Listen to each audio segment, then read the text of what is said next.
ঢাকায় যে তারুণ্যের সমাবেশ, এই সমাবেশটা আসলে কি কারণে আর আপনারা কেন যাচ্ছেন, এই বিষয়ে যদি আমাদের একটু বিস্তারিত বলতেন।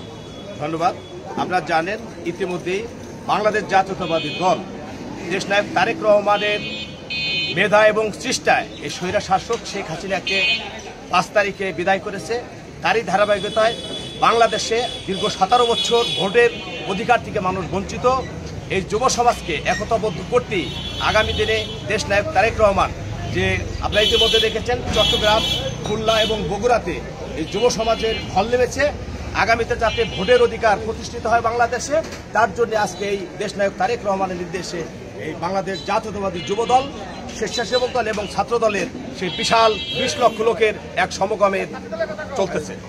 সদরপুর থেকে আপনারা কয়টা গাড়ি নিয়ে যাচ্ছেন এবং আমরা সদরপুর থেকে আপনারা জানেন আমাদের ফরিদপুর জেলা যুব দলের বিপ্লবী সাধারণ সম্পাদক ইতিমধ্যেই 9টা উপজেলায় সেই প্রস্তুতি সভা করেছে। আমরা সদরপুর উপজেলা থেকে সর্বোচ্চ লোক নিয়ে আমরা তারুণ্যের সমাবেশে ঢাকায় রওনা হচ্ছি।